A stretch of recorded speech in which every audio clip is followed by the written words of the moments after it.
Hi guys, அஸ்ஸலாமு அலைக்கும். கிறிஸ்பியான சிக்கன் சீஸ் பால் எப்படி செய்யலான்னு பார்க்கலாமா?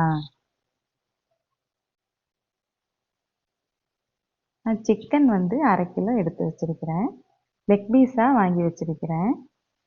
காஷ்மீர் மிளகாத்தூள் 1 டேபிள் ஸ்பூன், மஞ்சத்தூள் 1/2 டீஸ்பூன், மிளகு 1/4 டீஸ்பூன், தயிர் 5 டேபிள் ஸ்பூன், இஞ்சி பூண்டு 1 டேபிள் ஸ்பூன், உப்பு 1/2 டீஸ்பூன். இப்போ இதை எல்லாத்தையும் நல்லா மிக்ஸ் பண்ணி எண்ணெய் ஊற்றாம கடாயில் இந்த சிக்கனை நல்லா வேக வச்சுக்கிடலாம். நல்லா லெக் பீஸில் தான் ரொம்ப டேஸ்ட் அதிகமாக இருக்கும். நீங்கள் உங்களுக்கு கொஞ்சம் அடிப்பிடிக்கிற மாதிரி இருந்தால் கொஞ்சமாக ஒரு 2 டேபிள் ஸ்பூன் தண்ணி ஊற்றிக்கிடலாம். கொஞ்சம் லெக் பீஸ் வேகிறதுக்கு கொஞ்சம் லேட் ஆகும், அதனால் நானே கொஞ்சம் தண்ணி ஊற்றிக்கிட்டேன். சிக்கனை நல்லா வேக வச்சு எடுத்துக்கிறேன்னு.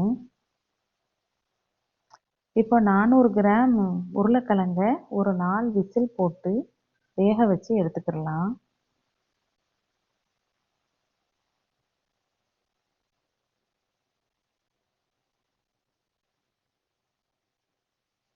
நல்லா திருப்பி போட்டு 2 பக்கமும் ஈக்குவலாக வேக வச்சுக்கிறோங்க.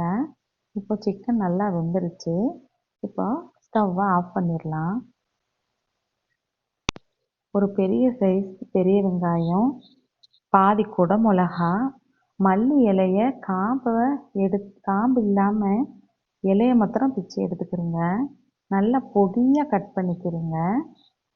நான் ஸ்ப்ரிங் ஆனியன் இலையும் கொஞ்சம் கட் பண்ணியிருக்கிறேன். வேக வச்ச சிக்கனை நல்லா இப்படி பிச்சு எடுத்துக்கிறேங்க. நைஸாக கொத்திக்கிறணும். நல்லா கொஞ்சம் பொறுமையாகவே நல்லா பொடியாக கட் பண்ணிக்கிறேங்க. இப்போ உருளைக்கிழங்கையும் நல்லா மசிச்சு விட்டுக்கிடலாம். கொத்தி வச்ச சிக்கன், மசிச்சு வச்ச உருளைக்கிழங்கு, பொடியாக கட் பண்ணி வச்சிருக்கிற வெங்காயம், குடமிளகா, மல்லி இலை சேர்த்துக்கிடலாம்.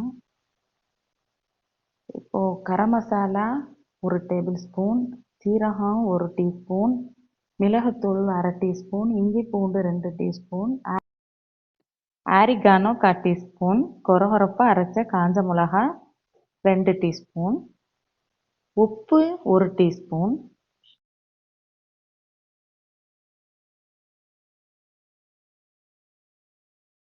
மஞ்சத்தூள் 1/4 டீஸ்பூன்.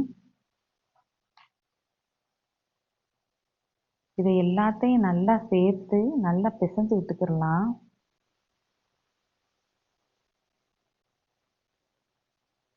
இப்போ சீஸ் பாலுக்கு தேவை மொசரலா சீஸ் 200 கிராமு இப்போது கட்டமாக வெட்டி வச்சுக்கிடலாம்.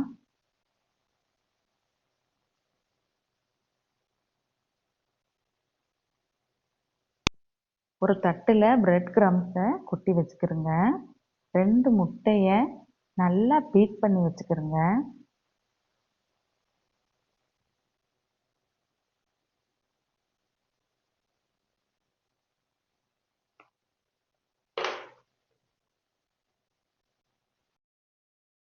இப்போ நம்ம ரெடி பண்ணி வச்சிருக்கிற சிக்கன் மசாலாவை சின்ன பால் மாதிரி எடுத்து நான் இப்போ உள்ளே வச்சு சீஸை மடிக்கிறது மாதிரி நீங்களும் மடித்து இப்படி உருண்டையாக பால் மாதிரி செஞ்சுக்கிறோங்க.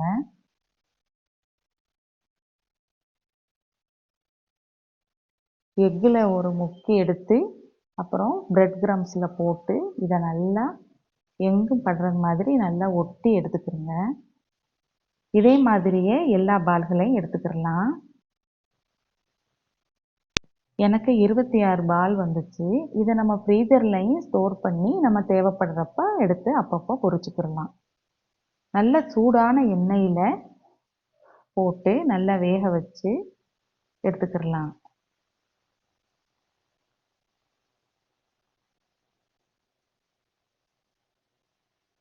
அட்டகாசமான கிறிஸ்பியான சீஸ் பால் ரெடி ஆயிடுச்சு.